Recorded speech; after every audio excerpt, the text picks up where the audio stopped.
para que outros possam viver. Vale a pena morrer para que outros possam viver.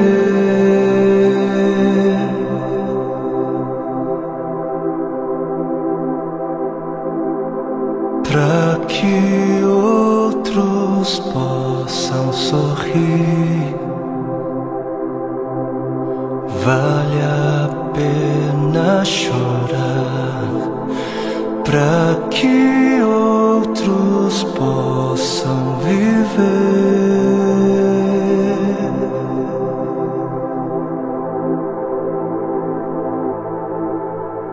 Portanto, visto que temos este ministério pela misericórdia que nos foi dada, não desanimamos. Antes, renunciamos aos procedimentos secretos e vergonhosos, não usamos de engano, nem adulteramos a palavra de Deus. Ao contrário, mediante a clara exposição da verdade, recomendamo-nos à consciência de todos diante de Deus. Pois não pregamos a nós mesmos, mas a Jesus Cristo, o Senhor, e a nós como escravos de vocês por causa de Jesus. De todos os lados somos pressionados, mas não desanimamos. Ficamos perplexos, mas não desesperados. Somos perseguidos, mas não abandonados. Abatidos, mas não destruídos. Trazemos sempre em nosso corpo o morrer de Jesus, para que a vida de Jesus também seja revelada em nós.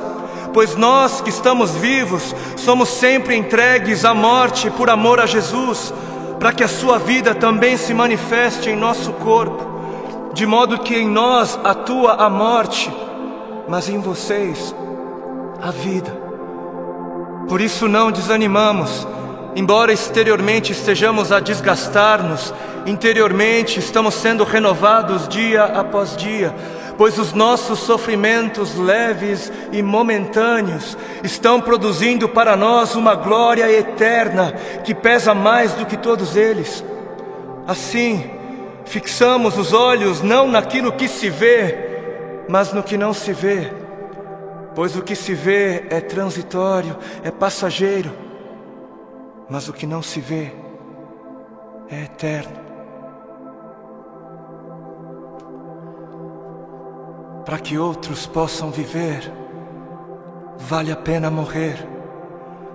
E nas palavras de 2 Coríntios capítulo 4 que nós acabamos de ler, para que outros possam viver, não apenas vale a pena morrer, como deve-se morrer. Deve-se.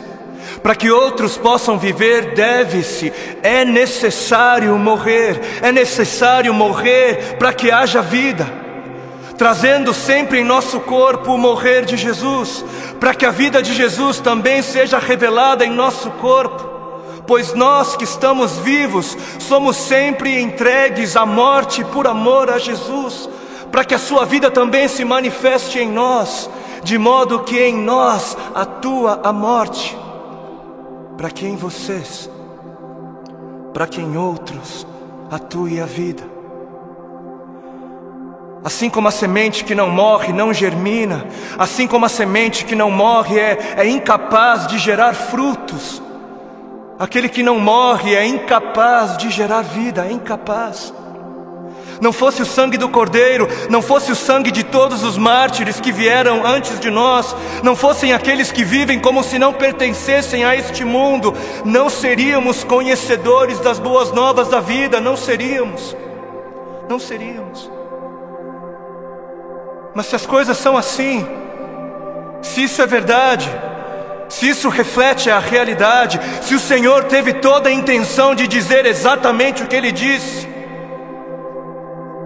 por que é então que não morremos? Por que é então que o mundo está cansado de ver uma igreja que deveria carregar a mensagem da morte, mas não carrega? Não carrega. E não carrega porque ela mesma recusa-se a morrer. Se a ordem é essa, por que é então que não vemos mais vidas sendo geradas, nações sendo alcançadas em meio à voluntária entrega da vida por parte daqueles que se dizem cristãos? Por quê? Por quê? Porque existe algo de muito errado em nosso meio. Existe algo de muito errado em meio àquilo que chamamos de Evangelho do Reino de Deus. Evangelho do Reino de Deus. Não o Evangelho do Reino dos homens para os homens. Não o Evangelho do Reino desta terra para esta terra. Não o Evangelho do seu reino para você mesmo, para o seu próprio benefício. Mas o Evangelho do Reino de Deus para o benefício de Deus. E existe algo de muito errado porque estamos confundindo o Evangelho do Reino de Deus, que é para Deus, com outros evangelhos. E o povo, por falta de líderes que preguem o que o povo precisa ouvir e não o que o povo quer ouvir, o povo está adorando outros bezerros de ouro. E o grande bezerro de ouro dos nossos dias é a bênção. O grande bezerro de ouro dos nossos dias é a vitória, é a conquista, é o bezerro da prosperidade, é a saúde, é o meu bem-estar, é o meu conforto, é a minha necessidade, é o meu reino, é a minha vida. 7 passos para alcançar a bênção aqui, 40 dias de jejum da vitória ali, 12 maneiras para ser próspero um pouco mais adiante, e 318 formas para você fazer com que Deus faça aquilo que você quer que Ele faça. Não importa se Ele queira fazer ou não, porque afinal o modelo de Jesus, não seja feita a minha vontade, mas a sua, serve para Jesus, serve para o Filho de Deus, não serve para mim, não serve para a igreja. Quantos já foram a alguma campanha que dizia: campanha do negue-se a si mesmo, campanha dos 3 passos para morrer, ou a campanha das 7 maneiras de amar ao seu próximo como a si mesmo, campanha de 40 dias de jejum para que eu possa carregar a minha cruz? Não? Nunca foi? Por que não? Ora, porque não é isso que é importante. Não é isso. Porque o importante é eu ter o carro do ano. Porque o importante é eu ser abençoado. O importante é eu mostrar o quão abençoado sou. Preciso mostrar. Eu preciso mostrar. Porque afinal de contas, se ando de carro importado, é porque Deus me deu, né? Deus me deu. Porque é muito óbvio que Deus está muito mais preocupado com o meu ego.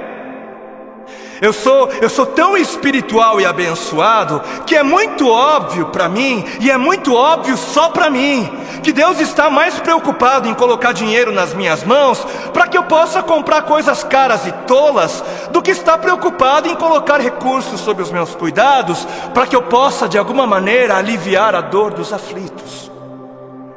Porque Deus é tão bom para mim, Deus é tão sábio, Ele é tão misericordioso, que Ele prefere que eu compre para mim o meu 100º par de sapatos.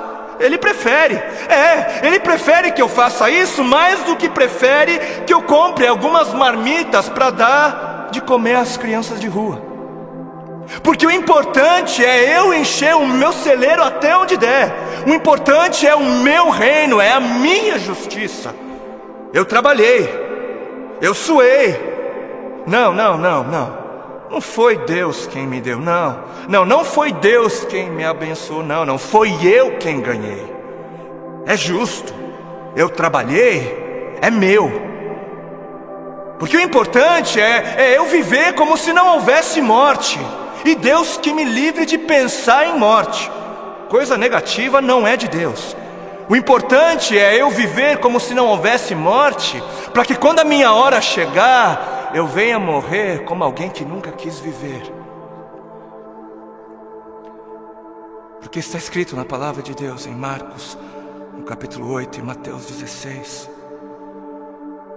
Então Jesus começou a ensinar-lhes que era necessário que o Filho do Homem sofresse muitas coisas e fosse rejeitado pelos líderes religiosos, pelos chefes dos sacerdotes e pelos mestres da lei, fosse morto e 3 dias depois ressuscitasse. Ele falou claramente a esse respeito.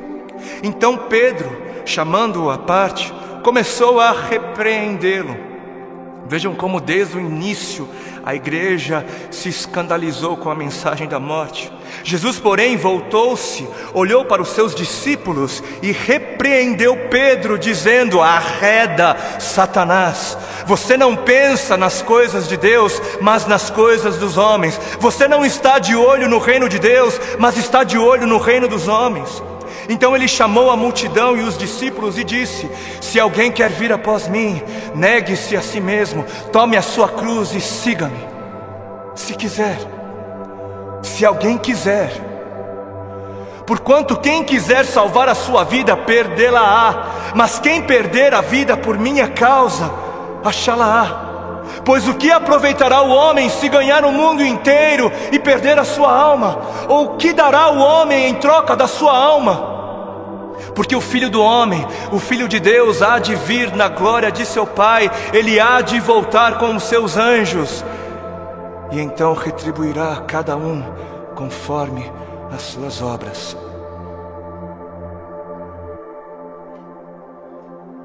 Quem fizer de tudo para garantir a sua vida neste mundo, não merecerá a vida no outro.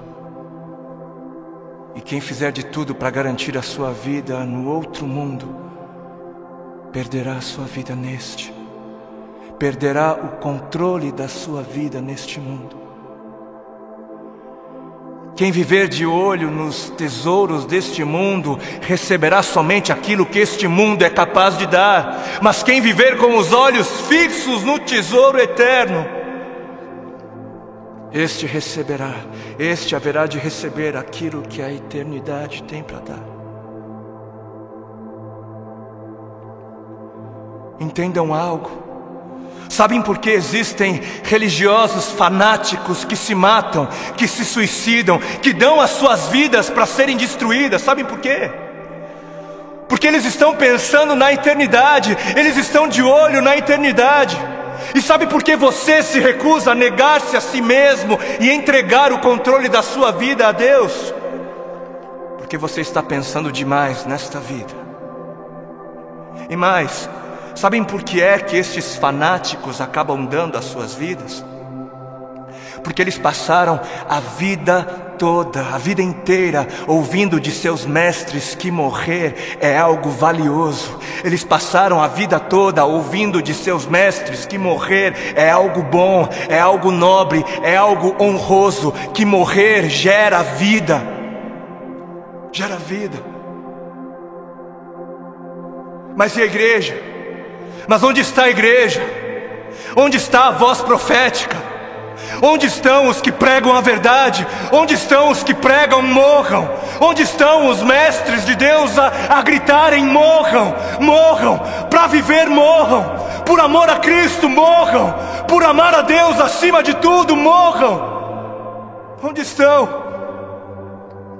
Por que os missionários moravianos se vendiam como escravos para poderem pregar aos escravos? Porque alguém lhes ensinou que esta vida não vale a pena ser vivida se não for vivida para Deus. Alguém lhes havia ensinado que para que outros pudessem viver, valia a pena morrer. Enquanto muitos parecem estar fascinados demais com mestres que pregam apenas vida nesta vida, mestres que distorcem o significado de vida em abundância. Apesar disso, existem alguns remanescentes, existem ainda alguns que se recusam a se prostrar diante dos bezerros de ouro, existem ainda alguns que se permitem ser afligidos por amor a Cristo. Alguns que entenderam a voz do Espírito de Cristo, do Cristo que deu o exemplo a ser seguido, não apenas em vida, mas na morte de cruz, e são capazes de dizer: já não sou eu quem vivo, mas Cristo vive em mim. Cristo vive em mim. Amados, a vida é para os que creem. E os que creem não têm medo da morte, não devem ter medo da morte. Quem tem medo da morte não crê. E quem não crer, não viverá. E eis que a morte é o maior medidor da fé. Os que morrem são os que creem. E termino com um texto bíblico que está em 2 Timóteo, capítulo 4, nos versículos 2 ao 4. Diz assim: pregue a palavra, pregue a palavra, esteja preparado a tempo e fora de tempo, repreenda, corrija, exorte com toda a paciência e doutrina. Por quê? Porque chegará o tempo em que não suportarão a sã doutrina, chegará o tempo em que não suportarão os caminhos de Deus, os pensamentos de Deus. Ao contrário, sentindo coceira nos ouvidos, juntarão mestres para si mesmos, segundo as suas próprias cobiças. E estes se recusarão a dar ouvidos à verdade, se recusarão, voltando-se para as fábulas, preferindo acreditar nos mentirosos finais felizes. Que este não seja você, para a glória de Cristo Jesus. Amém.